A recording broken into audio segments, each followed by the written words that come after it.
E quantos podem adorar e glorificar o nome do Senhor? Queridos e amados irmãos, é com grande alegria, prazer e satisfação que neste momento nós estaremos convosco, compartilhando a palavra de Deus, que é viva, eficaz, mais penetrante do que qualquer espada de dois gumes. Ela penetra a ponto de dividir as juntas da medula, a alma do espírito, e ela é também apta para discernir os pensamentos e as intenções do coração humano.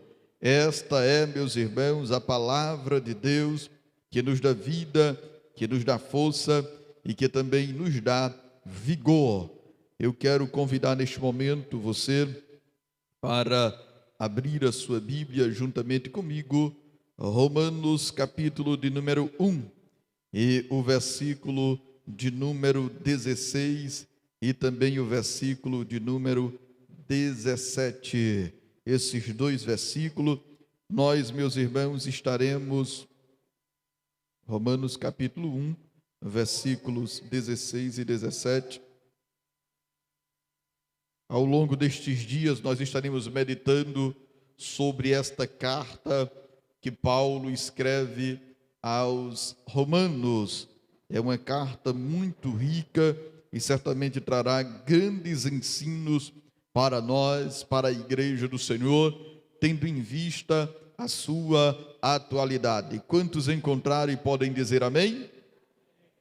Porque não me envergonho do evangelho de Cristo, pois é o poder de Deus para a salvação de todo aquele que crê, primeiro do judeu e também do grego, porque nele se descobre a justiça de Deus de fé em fé, como está escrito: mas o justo viverá da fé.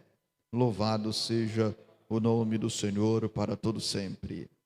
Queridos e amados irmãos, quando nós olhamos para este texto, faz-se necessário toda uma compreensão do seu contexto, o contexto no qual ele fora escrito.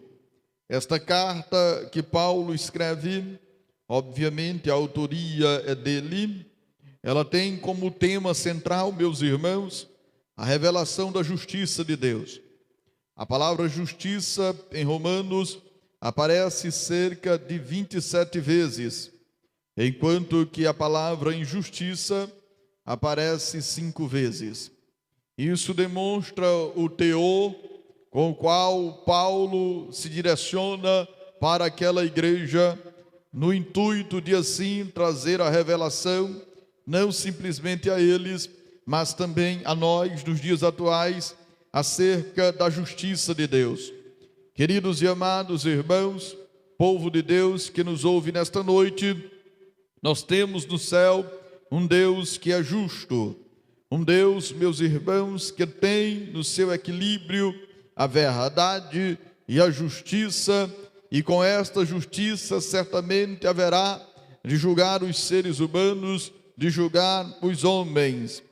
A data em que esta carta ela fora escrita, existe, meus irmãos, algum consenso ou até mesmo ponto de discussões que nos leva para o embate acerca de quando esta data fora escrita. Alguns historiadores dizem que foi 55 depois de Cristo, outros dizem que foi 58 anos depois de Cristo, e há aqueles que ficam na estrutura mediana, dizendo-se em que esta data ela fora escrita no ano 57 depois de Cristo, sendo que, de ponto comum, todos concordam que esta carta ela foi escrita entre os anos 55 e 58 depois de Cristo. Paulo escreve esta carta estando, meus irmãos, na cidade de Corinto, na residência de um homem chamado Gaio. E a Bíblia Sagrada nos dá alguns pormenores acerca do que Paulo estava fazendo em Corinto.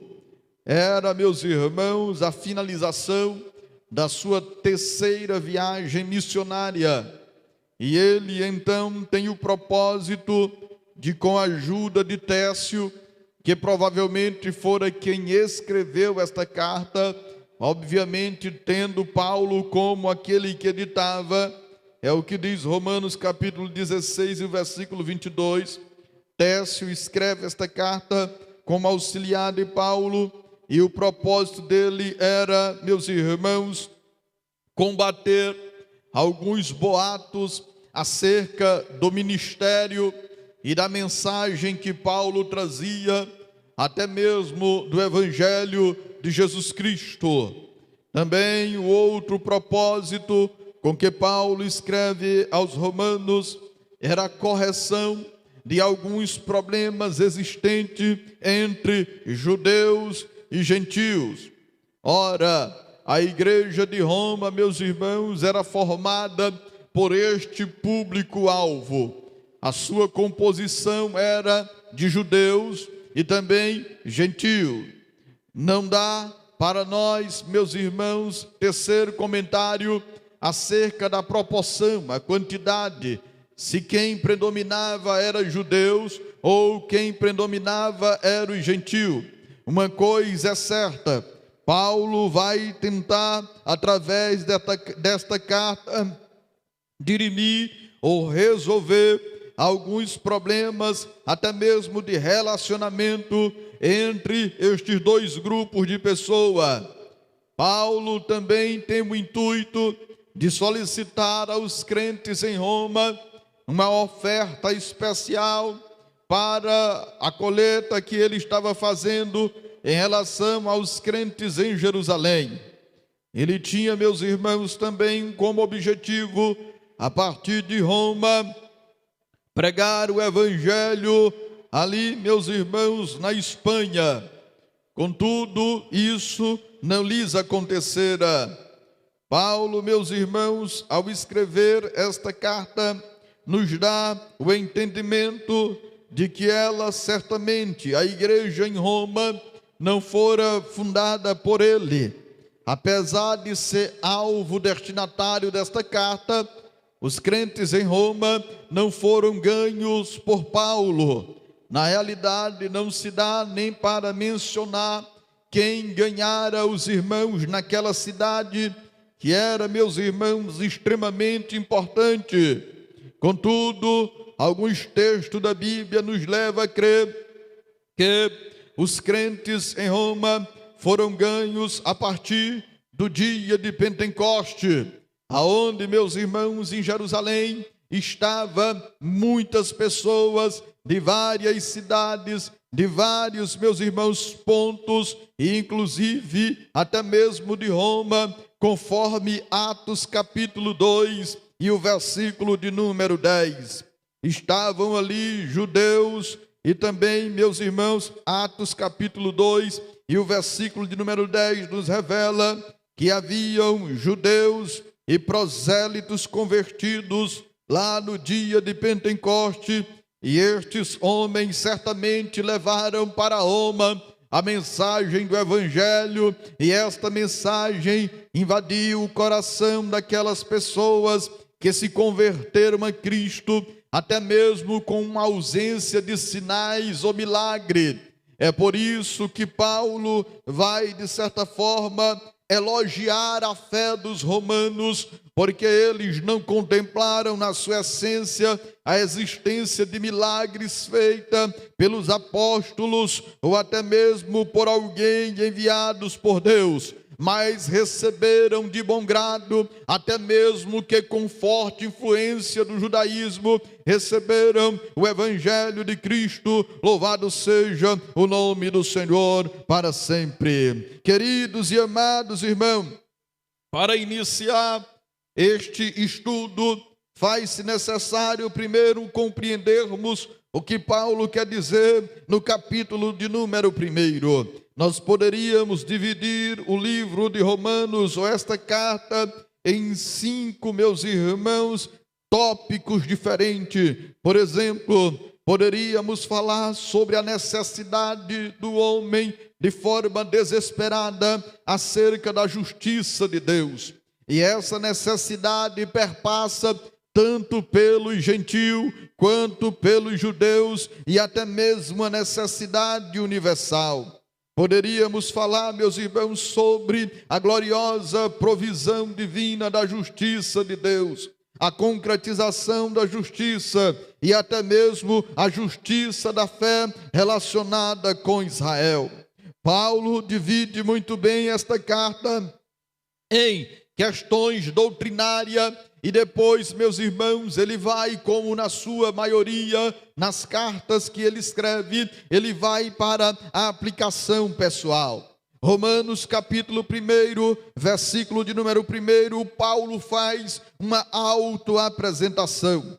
Ele diz assim: Paulo, servo de Jesus Cristo, chamado para apóstolo e separado para o evangelho de Deus. Observe bem, queridos e amados irmãos, que Paulo vai se apresentar no capítulo 1 e no versículo 1 como servo de Jesus Cristo. Esta palavra servo, ela pode traduzir-se, meus irmãos, como um escravo, mas não é um escravo de forma forçada. Paulo se autodenomina aqui como um escravo voluntário, alguém que se torna voluntário para servir a Cristo.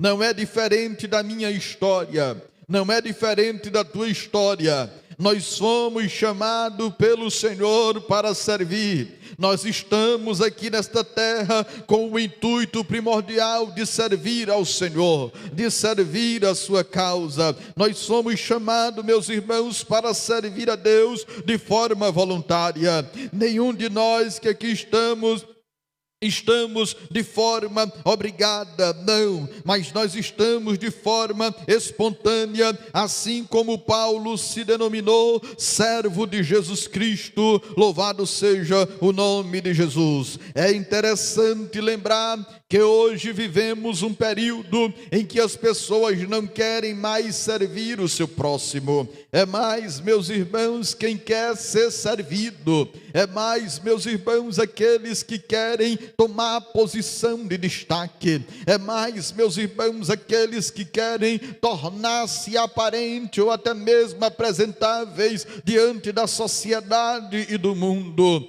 Não é diferente do tempo de Cristo, em que muitos queriam ser os maiores, muitos queriam ser os menores, e isso careceu do próprio Cristo, meus irmãos, uma exortação para os discípulos, esclarecendo que quem quer ser o maior precisa ser o menor. A lógica do reino de Deus é diferente da lógica do reino do mundo. A lógica, meus irmãos, do reino de Deus diz que aquele que quer ser maior tem que ser o menor. Louvado seja o nome do Senhor. O próprio Cristo diz, meus irmãos, que não veio para ser servido, mas ele veio para servir. E quantos vão continuar servindo a este Deus, aleluia, de bom grado? Ele nos chamou para servir.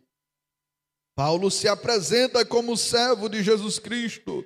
Ele destina, meus irmãos, esta carta aos amados de Deus, conforme o versículo de número 7 do primeiro capítulo de Romanos. A todos os que estáis em Roma, amados de Deus, chamados santos, graça e paz de Deus, nosso Pai, e do Senhor Jesus Cristo. Aleluia. Nós poderíamos destacar aqui, meus irmãos, no versículo de número 7, duas palavras essenciais. A primeira é amados de Deus. Aleluia. Deus te amou de forma tão especial que entregou Jesus para morrer no teu lugar. Queridos e amados irmãos, é inconcebível que alguém nos dias atuais não se sinta amado por Deus. É inconcebível que alguém nos dias atuais, meus irmãos, Não se sinta honrado por Deus,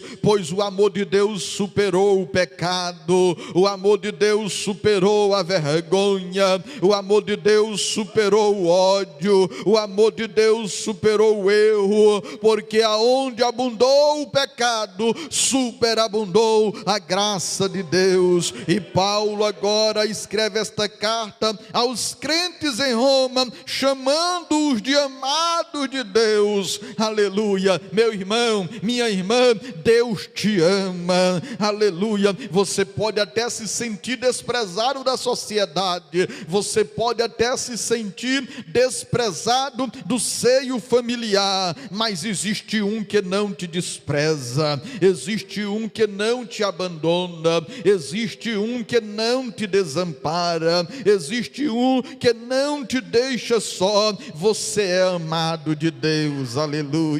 É por isso que você está de pé, é porque você é amado de Deus, é por isso que esse dia passou e você está na casa do Senhor, porque Deus te ama. Quantas oportunidades você não teve de pecar?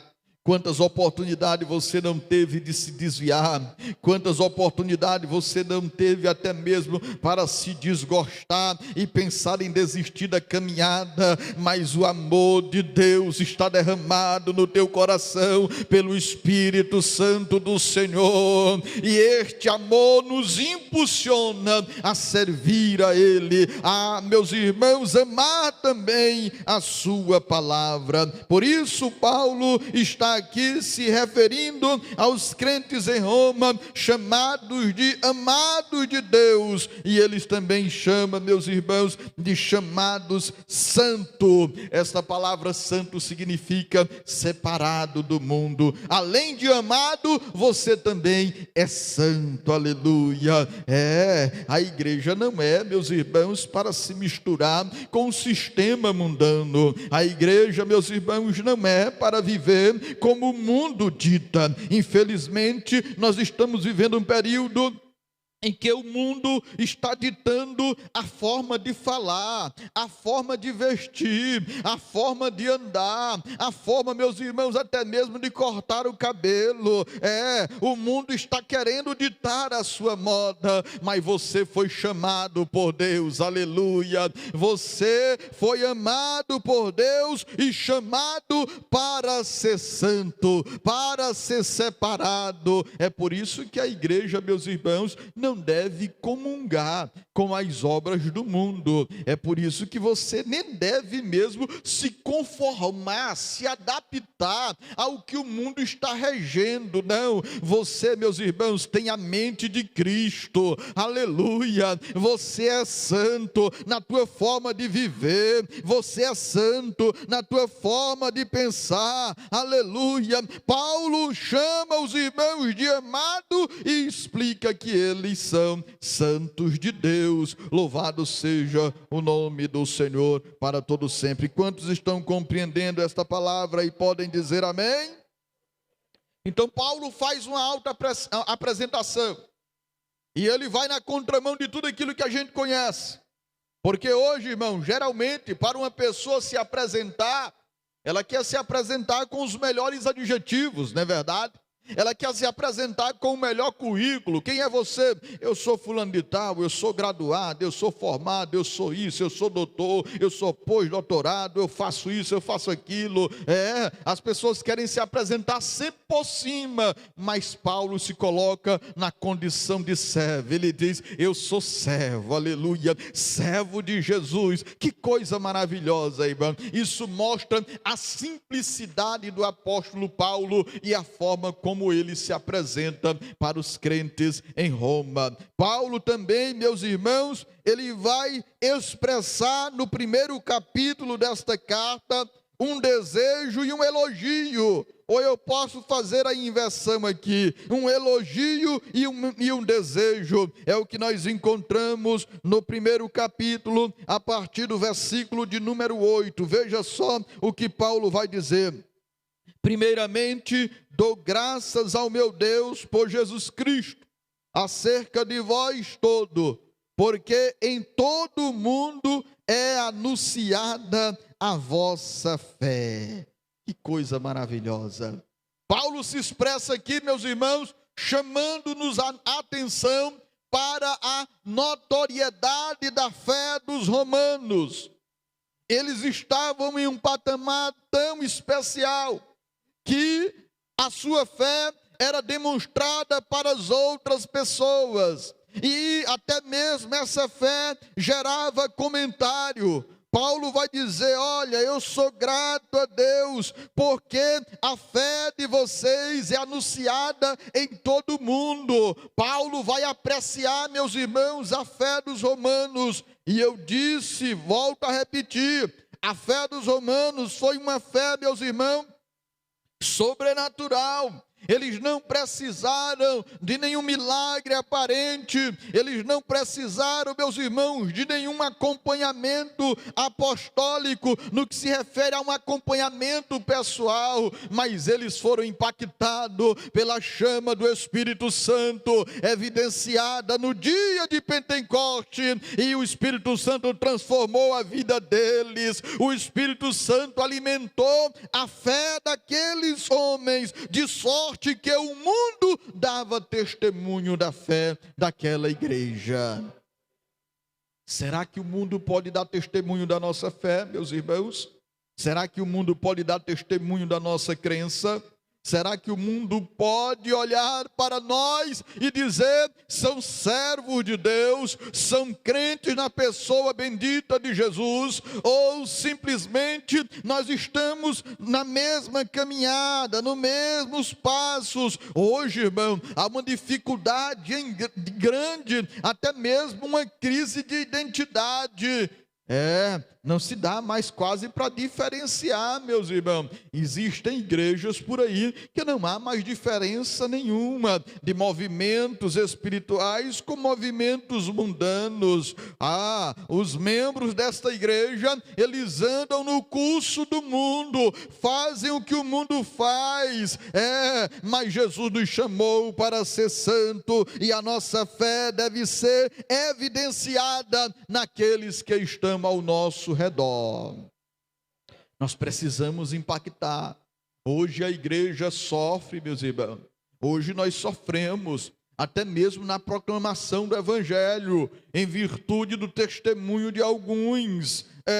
Se torna cada vez mais difícil, e até mesmo, como a Bíblia diz, pedra de tropeço para aqueles que querem se converter. A primeira expressão que a gente ouve é: eu não vou ser crente como fulano de tal. Olha, crente daquele jeito ali, não dá para mim ser. Mas Paulo está dando testemunho aqui da fé dos romanos. Ele está elogiando: olha, eu agradeço a Deus, aleluia, porque a fé de vocês, ela é anunciada em todo o mundo. Que coisa maravilhosa, e que exemplo os crentes em Roma nos dão, não é verdade? Nos dão um exemplo de fé e também de piedade. Paulo, meus irmãos, demonstra um desejo intenso de ver aqueles crentes. É por isso que ele vai dizer no versículo, a partir do versículo 9: porque Deus, a quem sirvo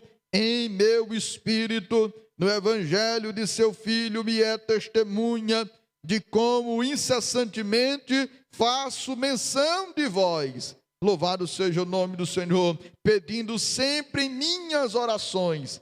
Olha aí que coisa especial. Aqui nós podemos até mesmo, meus irmãos, destacar a oração intercessória de Paulo pelos crentes em Roma. Quantas vezes ou em qual momento você já dobrou o seu joelho para orar por alguém? Está, meus irmãos, cada vez mais escasso, cada vez mais difícil as orações intercessórias. Por quê? Porque nós estamos preocupados muitas vezes com nossos problemas. E quando dobramos o nosso joelho, a preocupação que vem é somente a nossa vida, é somente o nosso bem-estar. Nós estamos esquecendo muitas vezes de orar pelos nossos irmãos, mas Paulo nos dá o exemplo e afirma de forma categórica: todas as vezes eu faço menção de vós, pedindo sempre em minhas orações, que em algum tempo ou até mesmo em algum momento eu tenha a oportunidade de ir ver vocês. Que bom, irmão, quando alguém tem vontade de ver a gente, não é verdade? Paulo então só tinha ouvido falar da fé dos romanos e brotou no coração dele o desejo de ver aqueles crentes. Será que nós temos sido objeto de desejo de alguém para nos ver? Ou simplesmente quando nós estamos caminhando, alguém diz, lá vem fulano de tal, corre, se esconde, lá vem, eita, já pensou, irmão, que dificuldade? Paulo queria estar próximo daqueles crentes, Paulo queria estar bem pertinho dele. Olha, eu quero ver vocês, era o desejo de Paulo, até meus irmãos que ele se justifica, não é verdade? Olha, o versículo de número 11 diz, porque desejo ver-vos para vos comunicar algum dom espiritual, a fim de que sejais confortado, isto é, para que juntamente convosco eu seja consolado pela fé mútua, tanto vossa como minha. E aí, meus irmãos, ele vai também se justificar dizendo no versículo de número 13, não quero, porém, irmãos, que ignoreis que muitas vezes eu propus de ter convosco, mas até o momento eu fui impedido. Isso aqui, meus irmãos, isso aqui foi até objeto também de estudo da lição da escola bíblica dominical, porque às vezes a gente faz tanto plano, não é verdade?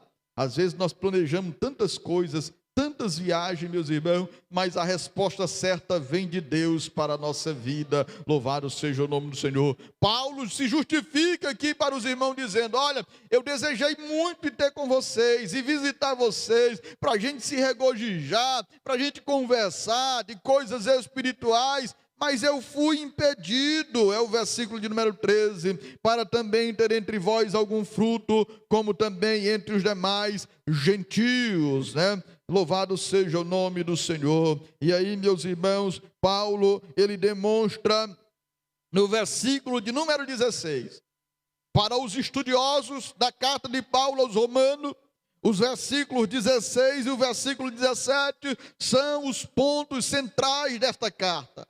Paulo vai demonstrar aqui a sua convicção. Ele vai demonstrar, meus irmãos, porque ele veio. É interessante dizer, principalmente no versículo de número 17, que Martinho Lutero se tornou mais convertido após a leitura desse versículo 17. Martinho Lutero, meus irmãos, foi o responsável pela reforma protestante.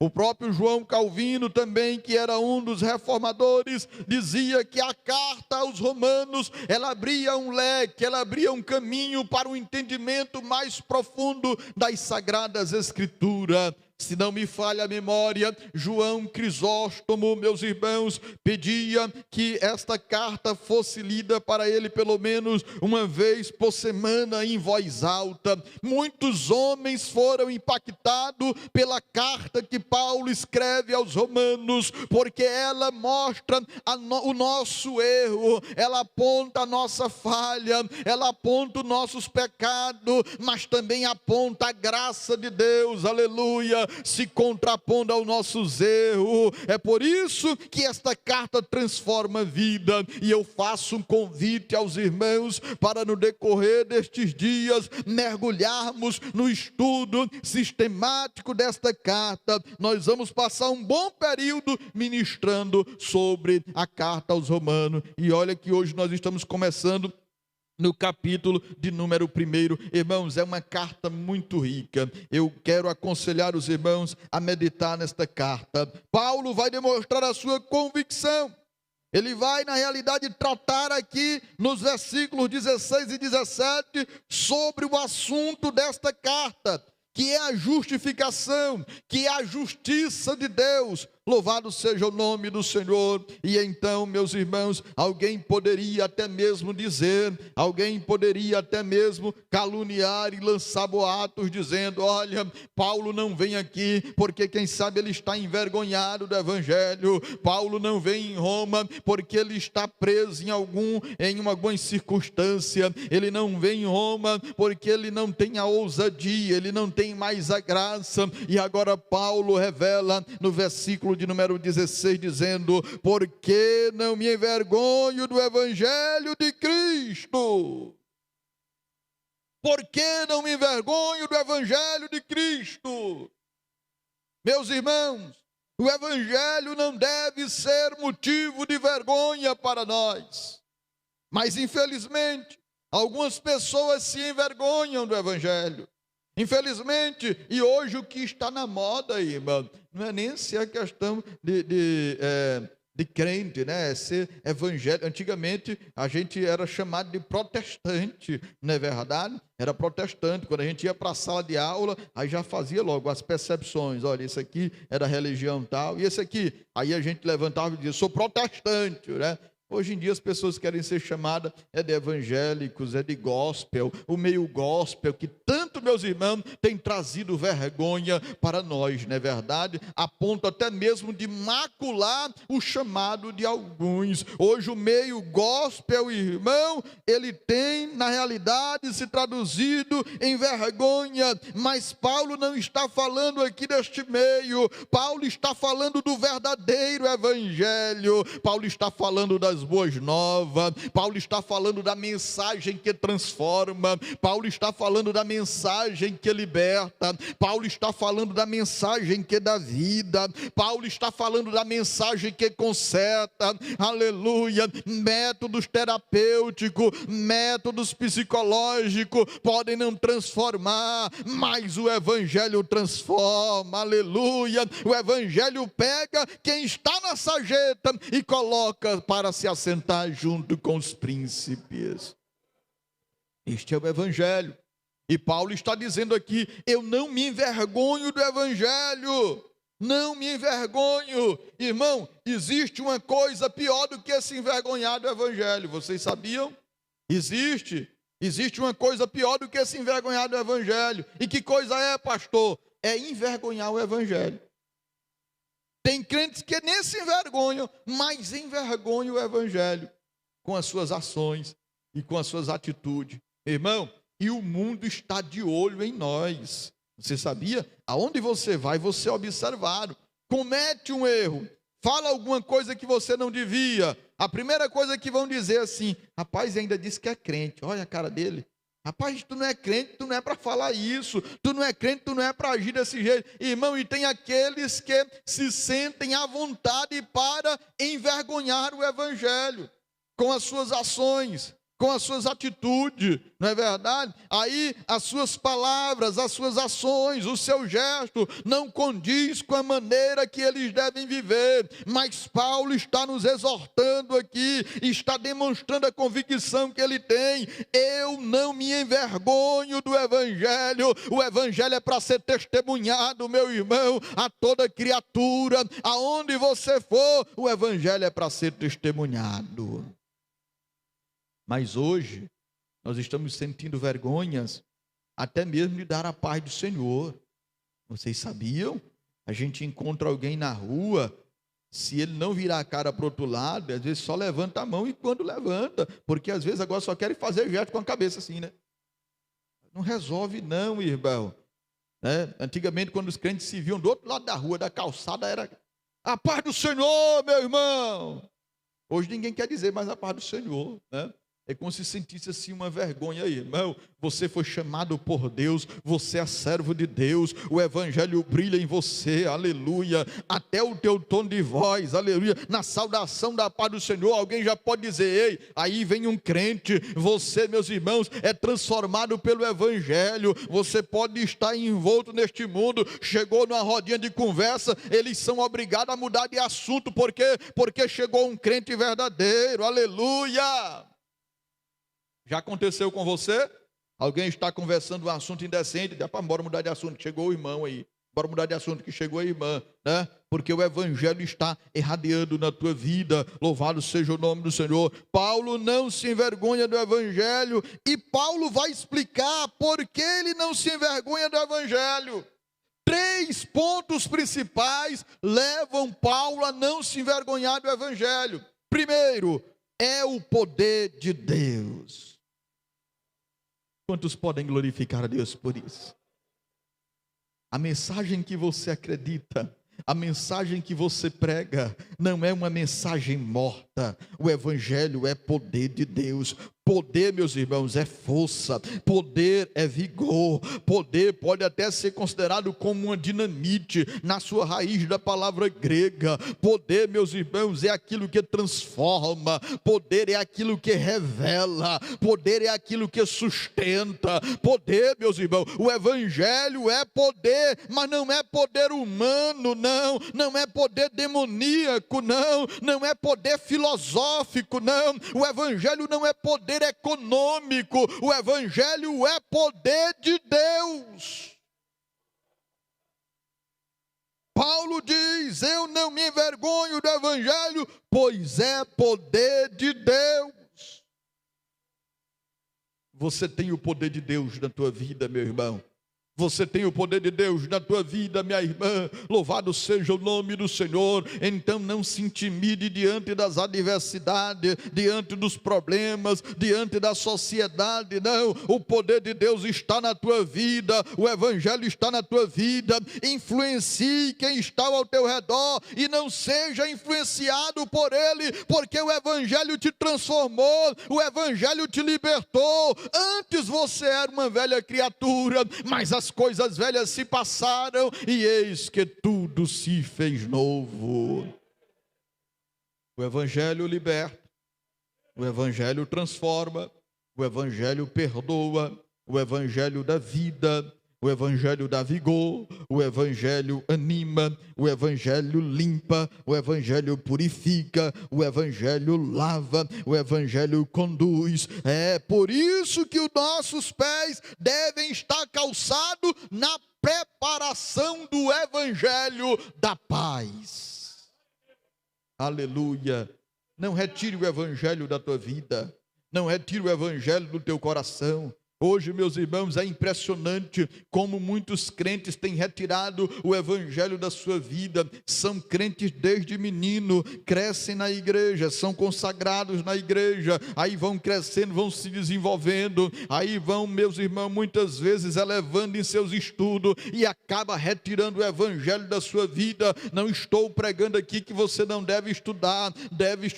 Por muito tempo a nossa igreja estigmatizou aqueles que estudavam, dizendo que faculdade esfriava. Alguns se esfriavam mesmo, irmão, mas eu passei por este curso, pelo ensino médio, que foi guerras terríveis, inclusive contra o meu professor de biologia, guerras terríveis, mas nunca me esfriei. Pelo contrário, eu entrava em uma aula de biologia e saía mais crente, porque via o poder de Deus na criação. Louvado seja o nome do Senhor. Hoje os nossos irmãos e os nossos jovens estão sendo bombardeados na faculdade e muitos deles têm sucumbido pelas ideologias marxistas, pelas ideologias mundanas.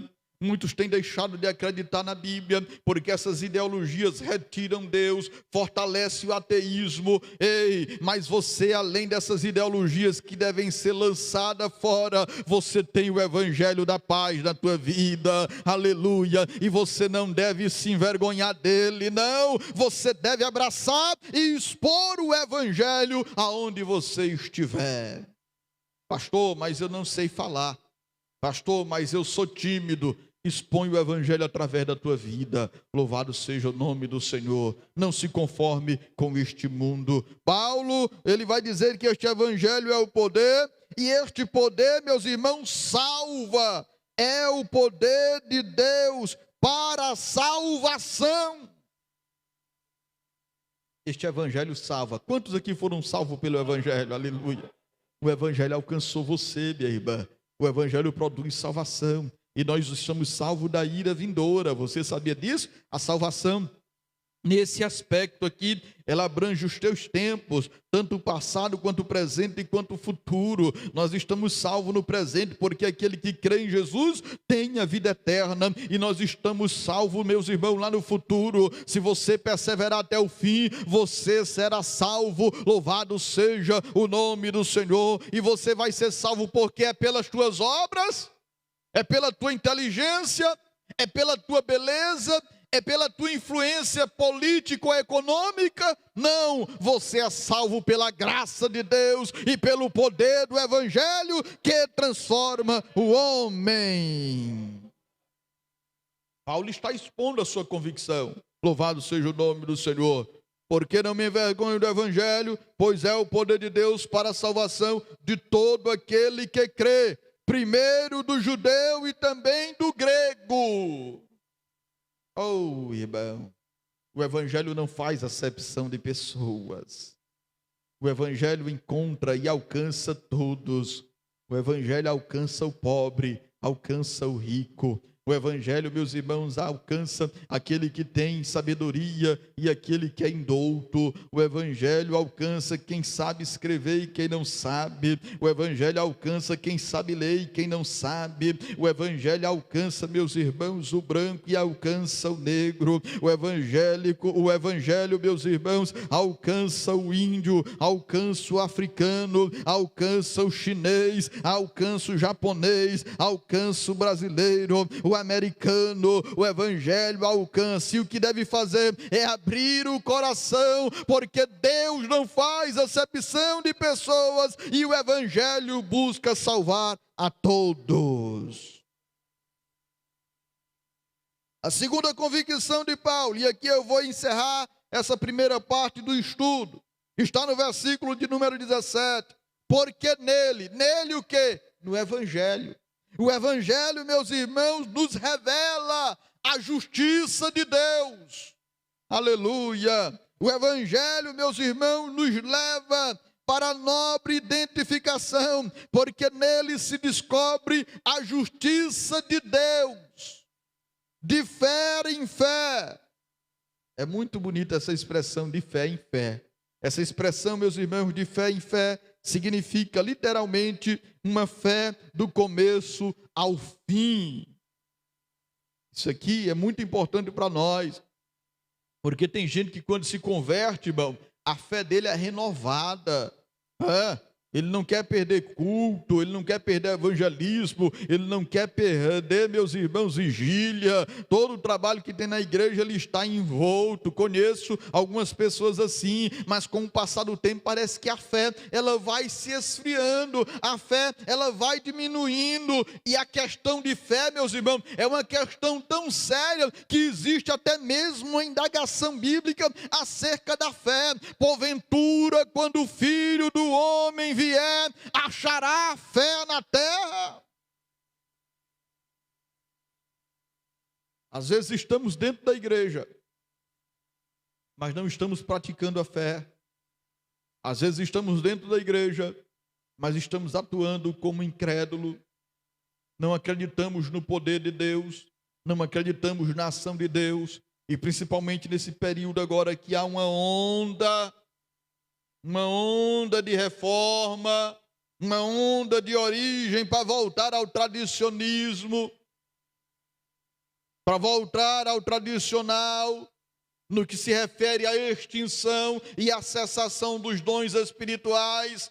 Mas a Assembleia de Deus não embarca neste barco, não, meus irmãos. A Assembleia de Deus foi chamada no fogo do Espírito Santo, ela é forjada no fogo do Espírito Santo, e ela vai subir no fogo do Espírito Santo. Nós acreditamos que Jesus salva, que Jesus cura, que Jesus batiza com o Espírito Santo e que brevemente voltará. Esses são os pontos principais da nossa fé.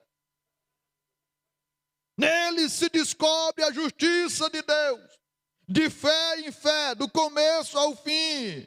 Louvado seja o nome do Senhor, porque está escrito: mas o justo viverá da fé. Coisa maravilhosa, irmão, é quando o justo vive da fé. Quando o justo vive da fé, meus irmãos, as suas ações são diferentes. Quando o justo vive da fé, meus irmãos, não há espaço para a incredulidade. quando ele vive da fé, aleluia, a crença brota no seu coração, não há espaço para ideologia, não há espaço para desconfiança, porque a fé nos leva a acreditar no impossível, a fé, meus irmãos, nos leva a viver o impossível, a fé nos leva, aleluia, a viver o sobrenatural de Deus. O justo vive da fé, louvado seja o nome do Senhor. Quantos estão vivendo por fé e podem dizer glória a Deus? Não é fácil viver por fé neste mundo de incredulidade, não é fácil viver, meus irmãos, por fé neste mundo em que nós somos atacados, a nossa crença é atacada, mas deixa eu te dizer nesta noite especial, para concluir a primeira etapa deste estudo, louvado seja o nome do Senhor. Você sabe qual é a definição clássica de fé? Hebreus capítulo de número 11 vai nos dizer: ora, a fé é o firme fundamento das coisas que se esperam e a prova das coisas que não se veem, porque por ela os antigos alcançaram testemunho. Pela fé entendemos que os mundos pela palavra de Deus foram criados, de maneira que aquilo que se vê não foi feito do que é aparente. Pela fé Abel ofereceu a Deus maior sacrifício do que Caim, pelo qual alcançou testemunho de que era justo. Olha só, a fé conduzindo para a justiça, dando a Deus testemunho dos seus dons, e por ela depois de morto ainda fala. Pela fé Enoque foi transladado para não ver a morte e não foi achado, porque Deus o transladara para si. Que coisa maravilhosa! E aí, quando chegar em casa, você pode ler esta galeria, a galeria dos heróis da fé. Aqui estarão, meus irmãos, muitos nomes incluso, que nos leva também a ter fé semelhante. Então esta carta é muito rica, e eu quero na próxima quarta convidar você para darmos continuidade a este estudo em nome do Senhor. Então, somente para fixar, o autor da carta aos Romanos é Paulo. Ela foi escrita, meus irmãos, em Corinto, na casa de Gaio, por volta do ano 55, 58 depois de Cristo. E o propósito dessa carta era combater alguns boatos acerca de Paulo e do evangelho que ele pregava, como também corrigir problemas de relacionamento entre gentios e judeus. Esta igreja foi formada por crentes que foram impactados pelo poder de Deus lá no dia de Pentecoste e voltaram para suas casas inflamados pelo Espírito Santo do Senhor. Amém? Tem coisa especial aqui em Romanos, irmão. Não falte quarta-feira não, que a gente vai meditar aqui mais sobre essa carta. É uma carta bem teológica, é uma carta bem sistemática, e a gente pode até dizer que é uma das cartas mais teológicas de Paulo, Romanos, né? Muito boa, e nós vamos meditar ao longo destes dias nesta carta. Quantos compreenderam a mensagem podem dizer amém?